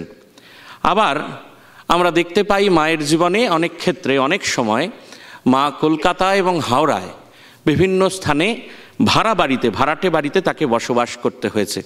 হাওড়ার ঘুষুরিতে মা ভাড়া বাড়িতে ছিলেন, এবং বাগবাজার অঞ্চলে যখন মা কলকাতায় এসে থাকতে শুরু করেন তখনও বিভিন্নবার স্থান পরিবর্তন হয়েছে বাগবাজার অঞ্চলে। এবং পরবর্তীকালে দেখব যে স্বামীজি তখন বিদেশে চলে গেছেন। 1897 খ্রিস্টাব্দের 14ই মার্চ স্বামীজি যখন শ্রীমাকে দর্শন করতে আসেন তখন মা বাগবাজারে থাকেন বোসপাড়া লেনের ভাড়া বাড়িতে। এই বাড়িতে ভগিনী নিবেদিতাও মায়ের সঙ্গে কিছুদিন অবস্থান করেছিলেন। এবং আমাদের মনে রাখতে হবে যে প্রায় 125 বছর আগে যে বাড়িতে, 128 বছর আগে যেখানে যে সমাজে মা ছিলেন, অত্যন্ত রক্ষণশীল সমাজে মা যখন বাস করতেন, তখন ওই বোসপাড়া লেনের বাড়িতে যখন ভগিনী নিবেদিতা সহ বিদেশিনীরা অনায়াস যাতায়াত করতেন, সেই সময় মায়ের এই জীবনযাপন সম্পর্কে, মায়ের এই সে অর্থে বিধর্মীদের সঙ্গে মেলামেশার স্বার্থে বা সে মেলামেশার জন্য অনেক কিন্তু কটূক্তি শুনতে হয়েছে। আমরা দেখব যে একবারে এই রক্ষণশীল সমাজের বুকে মায়ের এই জীবনচর্যাই কিন্তু একটা তীব্র প্রতিবাদ বা তীব্র আঘাত এনেছিল। আমরা আরও দেখতে পাই যে যেই সময় মা ওই বোসপাড়া লেনে থাকতেন, সেখানে বেশ কিছু যুগান্তকারী ঘটনা কিন্তু মায়ের জীবনে ঘটে, এবং তার পরবর্তী সময়ে দেখতে পাই অত্যন্ত আধুনিক মনস্কা শ্রী শ্রী মা আমাদের সামনে প্রতিভূত হন। শ্রীরামকৃষ্ণদেব মাকে বলেছিলেন, আপনারা সবারই পরিচিত এই কথাটি, যে পরে দেখবে তোমার এত ছেলে মেয়ে তোমায় মা বলে ডাকবে, তা সামলানো ভার হয়ে উঠবে। এবং সত্যই মায়ের জীবনে কিন্তু তা হয়ে উঠেছিল। একেবারে সাধারণ পল্লী রমণী থেকে আরম্ভ করে সমাজের বিদ্বজ্জন পর্যন্ত যেমন ভগবান শ্রীরামকৃষ্ণ সকাশে যাতায়াত করতেন, তেমন কিন্তু শ্রী মায়ের সমীপেও কিন্তু সেই যাতায়াত বিশেষত কলকাতায় বাগবাজারে অনবরত হতো। জয়রামবাটিতে যখন মা অবস্থান করছেন, তখনও কলকাতার ডাক্তার ভক্তকুল তারা গিয়ে মায়ের সঙ্গে দেখা করছেন, বা উঁচুতলার সেভাবে তথাকথিত উঁচুতলার যে ভক্তরা তারা গিয়ে মায়ের সঙ্গে দেখা করছেন, আর মা চিন্তায় আকুল হচ্ছেন জয়রামবাটির মতো একটি পল্লী গ্রামে তাদের কিভাবে সেবা যত্ন করা যাবে। আপনারা সকলেই জানেন এই ঘটনার কথা। জয়রামবাটিতে মা বিভিন্ন গ্রামে পাড়াগায়ে ঘুরেছেন এক পোয়া দুধের জন্য, যাতে ভক্তদের সুন্দর করে সেবা করা যায়। আবার আমরা দেখতে পাই মাঝরাতে উঠে মা তার ওই ঘরের সামনের উঠোনে নিকানো যে উঠোন, সেখানে মা পাথর কুড়িয়ে রাখছেন। তার কারণ ভক্তরা যারা কলকাতায় থাকেন তারা এসেছেন, তাদের পায়ে লেগে সেখানে রক্তপাত হতে পারে বা সমস্যা হতে পারে। তো এই ভক্ত হৃদয় ভক্ত জননী মা শুধুমাত্র ভক্ত সেবা করেছেন এমন কিন্তু নয়।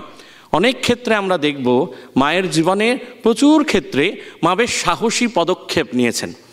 ঠাকুর যখন নটি বিনোদিনী দেখলেন এবং নটি বিনোদিনীকে আশীর্বাদ করে বললেন যে তার ভক্তি লাভ হবে, এমনকি যে গুরুত্বপূর্ণ কথা আমরা পাই যে থিয়েটারে লোকশিক্ষা হবে, তারই পথ ধরে আমরা দেখব শ্রী শ্রী মায়ের জীবনেও মাও কিন্তু বাঙালি রঙ্গমঞ্চকে একইভাবে তার শক্তি এবং সামর্থ্য জুগিয়ে গেছেন। আমরা দেখব যে বঙ্গ রঙ্গমঞ্চের উৎসাহদাত্রী কিভাবে হয়ে উঠলেন। সবাই আমরা খেয়াল করব, উনি গিরিশচন্দ্র ঘোষের চৈতন্য লীলা দেখতে গেছেন। শুধু ঠাকুরই সমাধিস্থ হয়েছিলেন তা নয়, গিরিশচন্দ্র ঘোষের চৈতন্য লীলা দেখে পরবর্তী সময়ে সমাধিস্থ হন মা স্বয়ং। পরবর্তী সময় দেখব গিরিশচন্দ্রের অনুরোধে মিনার্ভা থিয়েটারে মা বিল্বমঙ্গল দেখতে যান। দেখতে গিয়েছেন পাণ্ডব বিজয় বলে আরেকটি লীলা। মনমোহন থিয়েটারে দেখেছেন কালা পাহাড়। বেলুড় মঠে আয়োজিত জনা ও অশ্বমেধ যজ্ঞ দেখতে মা স্বয়ং উপস্থিত হয়েছিলেন। এমনকি ক্ষীরোদপ্রসাদের অনুরোধে স্বামী শারদানন্দজিকে সঙ্গে নিয়ে মা কিন্নরী বলে একটি নাটক দেখতে গিয়েছিলেন। আমাদের সবচেয়ে বড় কথা এখানে মনে রাখা দরকার যে মা যেই সময় নাটক দেখতে যাচ্ছেন সেই সময় যারা নটি তাদের জীবন নিয়ে এবং তৎকালীন সময়ের যারা বিদ্বজ্জন তারাও কিন্তু ভীষণ আশঙ্কা এবং কটূক্তি প্রকাশ করতেন। সেই সময়ে মা কিন্তু এই সমস্ত নিয়মের বেড়াজাল ভেঙে মা স্বয়ং উপস্থিত হতেন সেই সমস্ত নাটক বা পালা দেখতে। পরবর্তী সময়ে দেখব যে সেখানে বিভিন্ন অপরেশচন্দ্র যিনি একটি নাটক মিনার্ভা থিয়েটারে অনুষ্ঠিত করেছিলেন, তিনি মায়ের এই আশীর্বাদ পেয়ে তিনি লিখেছিলেন, একটি জায়গায় লিখছেন, ভগবানের দয়া কাটা গাছকে বাছে না, সে দয়ার পাত্রপাত্রী নাই, সে দয়া কোনো বিচার করে না, ব্যবহারিক জগতের কোনো বিধিনিষেধ মানে না, সে কেবল জাতি নির্বিচারে সকলকে পবিত্র করিয়া লয়। মা এমনভাবেই শুরু শরৎকে বা আমজাদকে কৃপা করেননি, ঠিক তেমনভাবে কলকাতার সেই সমস্ত মানুষজন যারা সমাজে তথাকথিতভাবে সেভাবে অপাঙ্ক্তেয় বা নিন্দিত তাদেরকেও মা কাছে টেনে নিয়েছেন, বুকে জড়িয়ে ধরে নিয়েছেন। আমরা জানি যে তিনকড়ির কথা, তারা সুন্দরীর কথা, এমনকি পদ্মবিনোদের কথা, পদ্মবিনোদের গানে মা মোহিত হতেন, পদ্মবিনোদের কথা, তারা কিন্তু মায়ের আশীর্বাদে ধন্য হয়েছেন এবং সমাজে মর্যাদার আসনে প্রতিষ্ঠিত হয়েছেন। আমাদের সকলের জানা যে শ্রী শ্রী মায়ের যে বর্তমানে বাগবাজারের বাড়ি, মা যখন 1909 খ্রিস্টাব্দ থেকে সেখানে থাকতে শুরু করলেন, সেই বাড়িতে মায়ের অনুমতিক্রমে বিভিন্ন সময় অভিনয়ের আসর বসেছে। মা কখনো বলরাম জায়া, বলরাম বসুর স্ত্রী, গোলাপ মা, শ্রীমগৃহিণী, গোপালের মা, গৌরীমা প্রমুখদের সাথে উপস্থিত হয়ে অভিনয় উপভোগ করতেন। এই আসরে লক্ষ্মী দেবীর বৃন্দার পালাকীর্তন এই ধরনের অনুষ্ঠান পরিবেশিত হতো। নিবেদিতা নানা পোশাকে অভিনয়ে অংশ নিতেন। সেই সময় নিবেদিতা, ভগিনী নিবেদিতা নানা পোশাকে সেই অভিনয়ে অংশ নিতেন। একদিন নিবেদিতা দু হাতে পায়ে ভর দিয়ে সিংহ সেজেছেন। নিবেদিতা দু হাতে পায়ে ভর দিয়ে সিংহ সেজেছেন এবং নিবেদিতার পিঠে উঠে লক্ষ্মী দিদি সেই সময় হয়ে জগদ্ধাত্রী হয়ে বসলেন। একই সঙ্গে সিংহের ডাক নকল করে নিবেদিতা গর্জন শুরু করলেন। উদ্বোধনের বাড়িতে হাসির রোল উঠল, মাও হাসিতে লুটিয়ে পড়লেন। যখন মা আছেন এই সময়টা, অর্থাৎ 20 শতকের শুরুতে, তখন বাংলায় নির্বাক ছায়াছবির যুগ চলছে। এখনকার মতো সবাক ছায়াছবি হয়নি। মা এক নির্বাক ছায়াছবি কিন্তু উপভোগ করেছেন এবং নির্বাক ছায়াছবি উপভোগ করতে গিয়ে আমাদের কর্নওয়ালি স্ট্রিটে একটি প্রেক্ষাগৃহে মা উপস্থিত হয়ে শ্রীকৃষ্ণ জন্মাষ্টমী এই নির্বাক ছায়াছবি দেখেছেন এবং উপভোগ করেছেন। ব্রহ্মচারী অক্ষয় চৈতন্য মহারাজের যে বইটি, সেই বইতে আমরা এই সংবাদ পাই। আবার পার্সি যুবক সোরাব মোদি শ্রী মায়ের কাছে মন্ত্রদীক্ষা লাভ করেন। পরবর্তীকালে তিনি বোম্বেতে গিয়ে চলচ্চিত্র জগতের একজন খ্যাতনামা চিত্র পরিচালক হয়েছিলেন। আবার একই সঙ্গে দেখব ওই বাগবাজারের মায়ের বাড়িতে কিন্তু অনায়াস যাতায়াত করেছে একগুচ্ছ তৎকালীন সময়ের বিপ্লবীরা। মা যেমন বলতেন যে যেরকম শ্রীরামকৃষ্ণ যুগ চলছে, শ্রীরামকৃষ্ণ ভাবধারায়, আধ্যাত্মিকতার ভাবধারায় যেমন এই যুদ্ধ জয় করতে হবে, ঠিক তেমনভাবেই সেখানে আমরা দেখেছি অনেক মানুষ, অনেক বিপ্লবী যারা শ্রীমায়ের দর্শন ও আশীর্বাদ লাভে ধন্য হয়েছেন এবং পরবর্তীকালে তাঁর কাছ থেকে মন্ত্রদীক্ষা লাভ করে তারা এমনকি সন্ন্যাসী হিসেবেও যোগদান করেছেন। তার মধ্যে আমরা স্বামী প্রজ্ঞানন্দজিকে পাই, যিনি বিপ্লবী দেবব্রত বসু ছিলেন। স্বামী চিন্ময়ানন্দজিকে পাই, যিনি শচীন সেন নামে পরিচিত ছিলেন। এছাড়াও স্বামী তপানন্দ, স্বামী আত্মপ্রকাশানন্দ, এনারা প্রথম যুগে কিন্তু বিপ্লবী হিসেবে তারা মায়ের কাছে যাতায়াত করেছেন এবং মায়ের আশীর্বাদ ধন্য হয়ে বাগবাজারের বাড়িতে মাঝে মাঝেই উপস্থিত হতেন। আপনারা জানেন, পাশ্চাত্য বিজয় করে যখন স্বামীজি ফিরলেন, তখন স্বামীজি মাকে প্রণাম করতে আসেন। স্বামীজি শ্রীমা সারদা দেবীকে প্রণাম করেছিলেন। আর শ্রী মায়ের ভাতৃবধূ সেই সময় বলেছিলেন, রাজার মতো চেহারা ঠাকুরজির পায়ে লম্বা হয়ে পড়ল, জোর হাতে বলল, মা, সাহেবের ছেলেকে ঘোড়া করেছি তোমার কৃপায়। এ শুধু সংঘজননীর প্রতি স্বামী বিবেকানন্দের প্রণতি নয়, মা সারদা দেবীর কাছে জাতীয়তাবোধে উদ্বুদ্ধ সমগ্র নবভারতের আত্মনিবেদন। স্বদেশী আন্দোলনের প্রাণ শক্তি ছিলেন শ্রীরামকৃষ্ণ বিবেকানন্দ। সেই সময় তারা শরীরে ছিলেন না। এ কথা বলছেন কে? এ কথা বলছেন অরবিন্দ ঘোষ, নেতা অরবিন্দ ঘোষ। এবং শ্রীরামকৃষ্ণের শক্তি অরবিন্দ ঘোষের উপর অত্যন্ত প্রভাব ফেলেছিল। পরবর্তীকালে অরবিন্দ ঘোষ যখন কারাবরণ করেন, তখন অরবিন্দ ঘোষের স্ত্রী তিনি অত্যন্ত দুঃখিতা হয়েছিলেন, মৃণালিনী দেবী। এবং সেই মৃণালিনী দেবী তখন মায়ের কাছে আসেন এবং মায়ের কাছে এসে মায়ের কথায় প্রাণজোড়ন এবং শান্তি লাভ করেন। ঠিক একই রকমভাবে আমরা পরবর্তী সময়েও দেখি যে মা যখন প্রথম বিশ্বযুদ্ধ হচ্ছে, তখন মায়ের কাছে কয়েকজন এসে বলেছিলেন যে বলেছিলেন বিশ্বযুদ্ধের অবসান হবে এবং তারা কিছু কমিটি গঠন করবে যেখানে শান্তির বাণী প্রচারিত হবে এবং পৃথিবী জুড়ে শান্তি নেমে আসবে। মা তখন বলেছিলেন, দেখো, যদি অন্তস্থ হয় তাহলে কথা ছিল না। অর্থাৎ প্রথম বিশ্বযুদ্ধের সময় যে শান্তি কমিটি গঠন হচ্ছে তা যদি অন্তস্থ হয় তাহলে তার কোনো কথা ছিল না। এবং পরবর্তী ক্ষেত্রে আমরা দেখি 1914 খ্রিস্টাব্দের পর আবার 1918 খ্রিস্টাব্দে তখন দ্বিতীয় বিশ্বযুদ্ধের কিন্তু শুরু হয়ে যায়। মা কিন্তু মনে প্রাণে সেটি চাননি কখনোই। আমরা পরবর্তী সময়ে দেখব যে মায়ের জীবনের কথা, যে সেই সময়ে নারী শক্তির উদ্বোধনে মা শুধু ত্যাগ তপস্যার জীবন দেননি এবং একই সঙ্গে করা কথা বলেছেন। যখন মায়ের কাছে এসে পল্লী রমণীরা বলছে, মা খুব চিন্তা হয়, মেয়ের বিয়ে দিতে পারছি না, মা তখন বলেন, বিয়ে দিতে পারো না তো কি হয়েছে, নিবেদিতার স্কুলে রেখে দাও, হাতের কাজ শিখে কাজকর্ম করবে। এটি কিন্তু অত্যন্ত আধুনিক প্রগতিশীলা মা জননী মা সারদা দেবী, যাকে আমরা পাই যে এই সমস্ত বিপ্লবী বা স্বদেশী আন্দোলনে যুক্ত পুরুষদের বা ছেলেদের তাদের উদ্বোধনের সঙ্গে সঙ্গে এই নারী শক্তির উদ্বোধনের কথা। এই নারী শক্তি কখনো কখনো করা হয়েছেন, দীপ্তকণ্ঠে ঘোষণা করেছেন। যখন পাশের বাড়ির কোনো পুরুষ তার স্ত্রীকে এসে রাত্রিরে অত্যাচার করছেন, মা তখন রেড়ে করে চিৎকার করে ওঠেন এবং সেই গর্জন শুনে সকলেই ভীত সন্ত্রস্ত হয়ে যান যে অবগুণ্ঠনবতী সরলা পল্লী রমণী, পল্লী বিধবা, তিনি এই রুখে দাঁড়ানোর শক্তি যোগান। পরবর্তী সময়ে আমরা দেখব যে বিভিন্ন ক্ষেত্রে মায়ের এইভাবে স্বাধীনতা সহ অন্যান্য কিছুতে অনুপ্রেরণা খুব নিঃশব্দে চারিদিকে ছড়িয়ে পড়েছিল দেশে এবং দেশের বাইরে। আরও একটি কথা এখানে খুব উল্লেখযোগ্য যে সেই সময় ইস্টার দিবস পালন করা হয় এবং ওই বোসপাড়া লেনের বাড়িতে বাগবাজারে এই ইস্টার দিবস পালন হয়েছিল। সেখানে নিবেদিতার বাড়িতে শ্রীমা ও তার সঙ্গিনীরা উপস্থিত ছিলেন এবং ঠাকুর ঘরে বসে খ্রিস্টীয় ধর্মানুষ্ঠানের তাৎপর্য শোনার ইচ্ছা প্রকাশ করেন স্বয়ং শ্রীমা।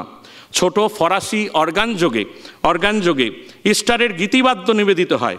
মা অন্তর্মুখী ও ভাবগম্ভীর উপস্থিতি যে অসাধারণ পরিবেশ তৈরি করেছিল, নিবেদিতা তা একটি চিঠিতে পরবর্তীতে উল্লেখ করেন। নিবেদিতা লিখছেন, খ্রিস্টের পুনরুত্থান স্তোত্র শ্রীমায়ের কাছে অজ্ঞাত ও বিদেশীয় হলেও যেরকম দ্রুত তার মর্ম অনুভব করে তিনি সুগভীর ভাবাত্মীয়তা প্রকাশ করলেন, তাতেই আমাদের কাছে সর্বপ্রথম অসন্দিগ্ধভাবে উন্মোচিত হল সারদা দেবীর ধর্ম সংস্কৃতির মহিমা কি বিরাট। এই একই ক্ষমতা শ্রীরামকৃষ্ণের স্পর্শপুত শ্রীমায়ের সঙ্গিনীদের মধ্যেও অল্পাধিক দেখা যায়, কিন্তু সারদা দেবীর মধ্যে তার প্রত্যয় ও শক্তি অসীম। সে এক সমুচ্চ শিক্ষার অভ্রান্ত ফলশ্রুতি। তাই মায়ের এই ছোট্ট জীবনে মা যেভাবে নীরবে নিঃশব্দে একটি বিপ্লব তৈরি করে দিয়ে গেছেন ভারতবর্ষের বুকে, সেই বিপ্লবের কখনো ফেটে পড়ার উৎসাহ ছিল না, কখনো এইমাত্র ফেটে পড়েনি, কিন্তু সেই নিঃশব্দ বিপ্লব তার জীবন ত্যাগ এবং তপস্যায় এবং আধুনিকতায়, প্রাজ্ঞতায় কিন্তু সমস্ত দিকে মহিমান্বিত করে তুলেছিল। তাই শ্রী শ্রী মা সারদা দেবীর জীবন অবগুণ্ঠনবতী এক পল্লী বালিকার জীবন নয়, শুধুমাত্র আবেগ ভরা গুরুপত্নীর জীবন নয়, সেই জীবন এখনও আমাদের উৎসাহ যোগায়, যে জীবন আধুনিকতার বার্তা দেয়, যে জীবন গণ্ডি ভাঙার বার্তা দেয়। এই মা আমাদেরকে আরও শক্তি দিন, আমাদেরকে আরও সাহস যোগান, এই প্রার্থনা করে শেষ করব। ইয়া দেবী সর্বভূতেষু শক্তিরূপেণ সংস্থিতা নমস্তস্मै নমস্তস্मै নমস্তস্मै নমো নমঃ। সকলকে ধন্যবাদ, নমস্কার। সাধু সাধু, এটি বলিষ্ঠ বক্তব্য আমরা শুনলাম, এবং এই বক্তব্যের মূল কথা হচ্ছে যে আমাদের রক্ষণশীল সমাজকে তিনি বিভিন্ন দৃষ্টিকোণ থেকে নাড়া দিয়ে গেছেন। অবতার বরিষ্ঠের কাজ তিনি একেবারে অক্ষরে অক্ষরে পালন করেছেন। সেই কথাগুলি তিনি নানাভাবে আমাদের শোনালেন ইষ্টেশানন্দ। আমরা তার প্রতি কৃতজ্ঞতা জ্ঞাপন করি, প্রীতি শুভেচ্ছা জানাই। মা আমাদের সত্যিকারের কি করে গেলেন, এত সব করলেন।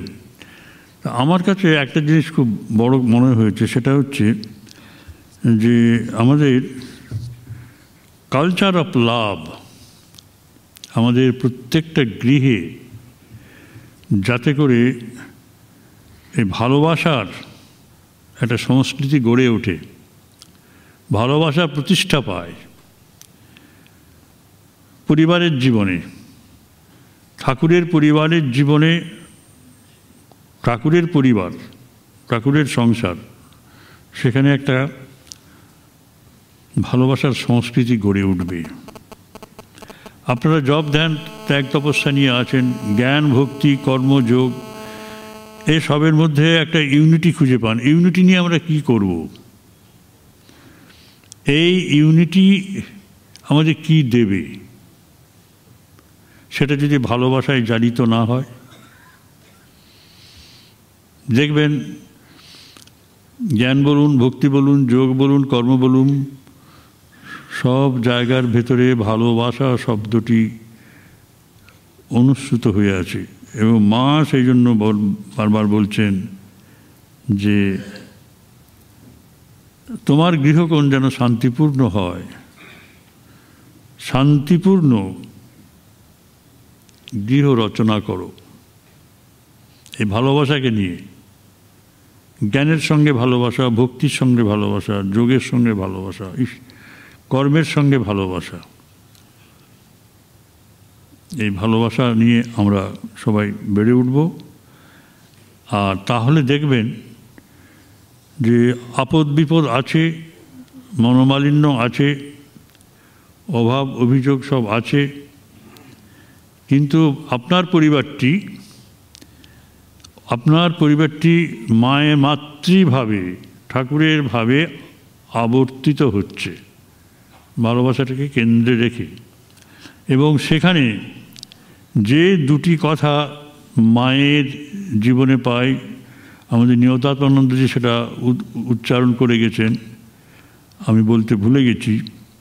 সেটি হচ্ছে যে সূর্যের সমান গুণ নেই। আপনার অনেক গুণ আছে, আপনার ছেলে মেয়েদের অনেক গুণ আছে, তাদেরকে শিক্ষা দেবেন যে সব গুণ থাকা সত্ত্বেও তোমাকে সহ্য করতে হবে। সূর্যের সমান গুণ নেই, সব গুণ অবগুণ হয়ে যায়। আপনার পাণ্ডিত্য, আপনার অর্থনৈতিক সমৃদ্ধি, সমস্ত কিছু যদি আপনি সহ্য করতে না শেখেন, সব গুণগুলি বদগুণ হয়ে ওঠে, কেউ কাউকে সহ্য করতে পারে না। আর সন্তোষের সমান ধন নেই। সব আছে কিন্তু কোনো কিছু নেই। আপনার ছেলে মেয়েরা রয়েছে, সবাই আছে, জ্বর জ্বালা আছে, রোগ জ্বালা আছে, সমস্ত কিছু আছে, কিন্তু সব নিয়েই আপনি সন্তোষকে আপনি